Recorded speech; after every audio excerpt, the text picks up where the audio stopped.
Mossad ఈ పేరు వింటేనే మిడిల్ ఈస్ట్ టెర్రరిస్ట్ గ్రూపులకు సగం ప్రాణం పోతుంది. అమెరికా సిఐఏ తర్వాత ప్రపంచంలోనే అత్యంత బలమైన hit team Mossad secret spy agency సొంతం. మొసాద్ ఆపరేషన్ చేసిందంటే ఆయువు పోవాల్సిందే. ఇటీవల లెబనాన్లో హిజ్బుల్లా తీవ్రవాదుల పేజర్లు వాకీటాకీల పేడుల నుండి 8.5 దశాబ్దాలు వెనక్కి వెళితే అక్కడి నుంచి మొదలవుతుంది కోవర్ట్ కింగ్ మొసాద్ చరిత్ర. పొలిటికల్ ఇంటెలిజెన్స్ సర్వీస్గా ఏర్పడి ఒక డీప్ స్టేట్గా ఎదిగిన మొసాద్ ఎప్పుడు ఇజ్రాయెల్కు ఒక రక్షణ కవచం. మరి ఇంత పవర్ఫుల్ మొసాద్ ఎలాంటి ఆపరేషన్స్ చేస్తుంది? వరల్డ్లోనే టాప్ మోస్ట్ స్పై ఏజెన్సీగా ఎలా మారింది? Let's reveal the secret of Mossad.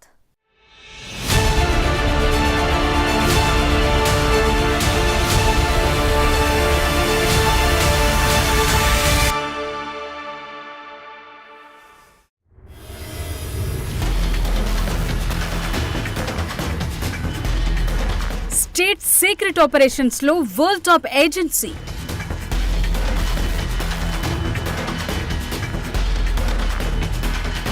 Israel intelligence కు ప్రాణమైన మొసాద్.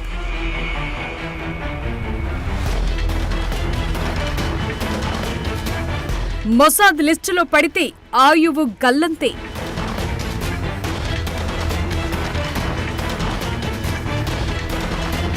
మొసాద్ స్పై దిగితే వల్లో పడాల్సిందంతే.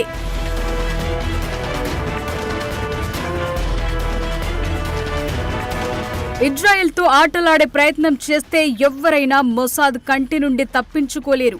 British secret agent James Bond 007 అందరికీ తెలుసు. కానీ ఇజ్రాయెల్ సీక్రెట్ స్పై మొసాద్ ఎంతమందికి తెలుసు?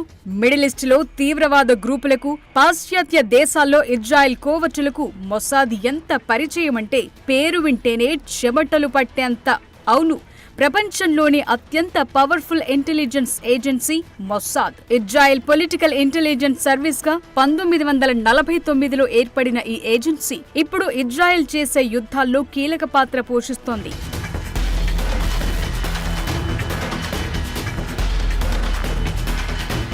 సెప్టెంబర్ 17న లెబనాన్లోని హిజ్బుల్లా తీవ్రవాదులు వాడుతున్న పేజర్లు వేల సంఖ్యలో పేలిపోయాయి. హిజ్బుల్లా టెక్స్ట్ మెసేజ్ల కోసం వాడే ఈ పేజర్లు లెబనాన్ వ్యాప్తంగా దాదాపు ఏకకాలంలో పేలాయి. బీరుట్లో ఈ పేలుళ్ల తీవ్రత ఎక్కువగా ఉంది. లెబనాన్ వ్యాప్తంగా వేల సంఖ్యలో పేజర్లు పేలిపోవటం ప్రపంచాన్ని ఉలిక్కి పడేలా చేసింది. ఈ పేలుళ్లలో చిన్నారులతో సహా 12 మంది మృతి చెందారు. దాదాపు 3000 మంది గాయపడ్డారు. ఇది ఎలా జరిగిందో అర్థం చేసుకుని తేరుకునే లోపే లెబనాన్ బీరుట్తో పాటు దక్షిణ లెబనాన్లో భారీ సంఖ్యలో వాకీటాకీలు కూడా పేలటం ప్రారంభించాయి. సెప్టెంబర్ 18న జరిగిన వాకీటాకీ పేలుళ్లలో 20 మంది మృతి చెందగా దాదాపు 500 మంది గాయపడ్డారు. ఇరాన్ మద్దతున్న సాయుధ గ్రూపు హిజ్బుల్లాపై హఠాత్తుగా ప్రారంభమైన ఈ సీక్రెట్ దాడులు అంతే సాధారణంగా ముగిశాయి.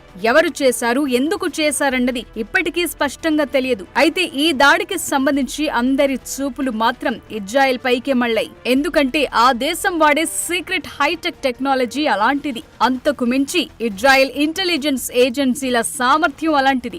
ఇందులోనూ మొసాద్ అంటేనే ఇలాంటి ఆపరేషన్లకు పెట్టింది పేరు. అమెరికా సిఐఏ కూడా మొసాద్ను చూసి నేర్చుకోవాలనే విధంగా ఆ ఏజెన్సీ కామ్గా పని కానిచ్చేస్తుంది.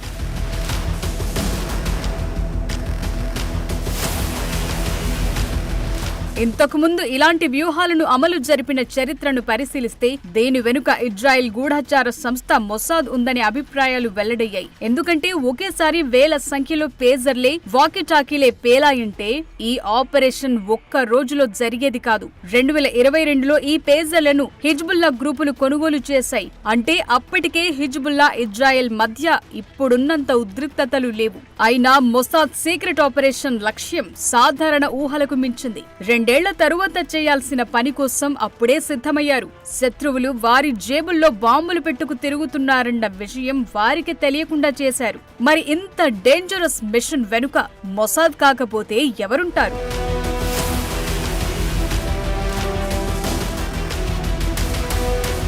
ఇజ్రాయెల్ ఇంటెలిజెన్స్ ఏజెన్సీ మొసాద్ ఇలాంటి పనుల్లో ఆరితేరింది. 1996లో గాజాలో ది ఇంజనీర్ అనే పేరుతో ఫేమస్ అయిన Hamas master bomb maker Yahya Ayyash ను హతమార్చడానికి సరిగ్గా ఇలాంటి వ్యూహాన్ని అమలు చేసింది మొసాద్. రహస్యంగా పేలుడు పదార్థాలతో అమర్చిన మొబైల్ ఫోన్ ను ఈ ఆపరేషన్ లో ఉపయోగించారు. అలాగే 1972లోనూ మొసాద్ సీక్రెట్ టీం ఇదే తరహాలో పాలస్తీనా లిబరేషన్ కార్యకర్త మెహమూద్ హంషారీని హత్య చేశారు. మ్యూనిచ్ ఒలింపిక్స్ లో 11 మంది ఇజ్రాయెల్ అథ్లెట్లను చంపినందుకు ప్రతీకారం తీర్చుకోవటంలో భాగంగా పారిస్ లోని తన అపార్ట్మెంట్ లో హంషారీ ఉపయోగించిన ఫోన్ కు మొసాద్ స్పైలు రిగ్గింగ్ చేశారు. హంషారీ ఫోన్ లేపగానే రిమోట్ తో ఫోన్ లో దాచి ఉంచిన పేలుడు పదార్థాలను పేల్చేశారు. తొలి remote operation wrath of God Bennett అని దీనికి పేరు. ఇక అదే ఏడాది పాలస్తీనా లిబరేషన్ ప్రతినిధి బస్సం అబూ షరీఫ్ ను బీరుట్ లో పుస్తకంలో అమర్చిన బాంబ్ తో మొసాద్ పేల్చేసింది. మొసాద్ పనితనానికి ఇలాంటి ఉదాహరణలు కోకొల్లలున్నాయి.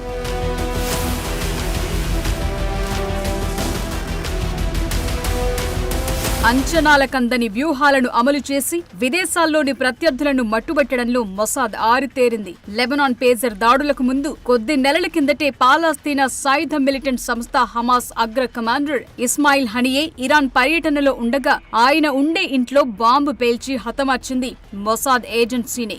ఇరాన్ లో వివిఐపి ప్రాంతంలో అత్యంత కట్టుదిట్టమైన భద్రత మధ్య ఉన్న ఇంట్లో హనియే రాకకు కొన్ని నెలల ముందే చాకచక్యంగా బాంబును అమర్చారని కొన్ని నివేదికలు చెప్తున్నాయి. ఆ బాంబును రిమోట్ తో పేల్చేశాయి. అయితే ఆ ఇంటిపైకి రాకెట్ దాడులు జరిగాయని కూడా నాడు నివేదికలు పేర్కొన్నాయి. ఏది ఏమైనప్పటికీ హనియే హత్యలో మొసాద్ పాత్ర ఉందనేది అందరూ నమ్మే నిజం. ఈ చర్య తర్వాతే ఇరాన్ హిజ్బుల్లాకు ఇజ్రాయెల్ కు మధ్య ఉద్రిక్తతలు మరింత తీవ్రమయ్యాయి. అదే లెబనాన్ లో పేజర్లు పేలటానికి తరువాత ఇజ్రాయెల్ క్షిపణి దాడులు చేయటానికి కారణమయ్యింది.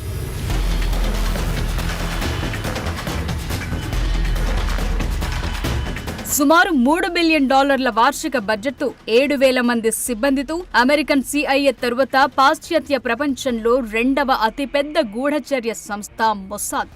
అందుకే ప్రపంచంలోనే అత్యంత ప్రభావవంతమైన వారిలో మొసాద్ చీఫ్ ఒకరిగా ఉంటారు. ప్రస్తుతం మొసాద్ డైరెక్టర్ గా డాడీ అనే నిక్ నేమ్ ఉన్న డేవిడ్ బర్నియా ఉన్నారు. జూన్ 2021లో యోసి కోహెన్ నుండి డాడీ బాధ్యతలు స్వీకరించారు. అయితే మొసాద్ చీఫ్ ఎంపిక ఇజ్రాయెల్ ప్రధానమంత్రి కార్యాలయం, ఏజెన్సీ, సివిల్ సర్వీస్ అడ్వైజరీ కమిటీలోని ఎంపిక చేసిన కొంతమందికి మాత్రమే తెలిసిన రహస్యంగా ఉంటుంది. ఈ నియామకంలో దేశంలోని మంత్రివర్గం, పార్లమెంటు ప్రమేయం కూడా ఉండదు.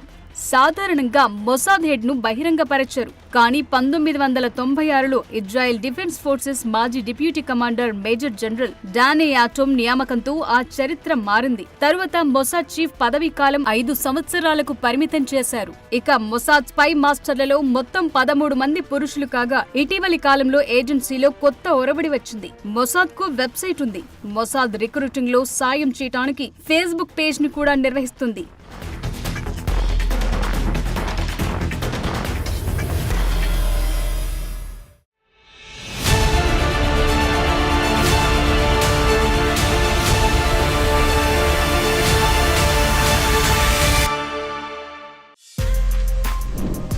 For more videos like this, subscribe Big TV channel.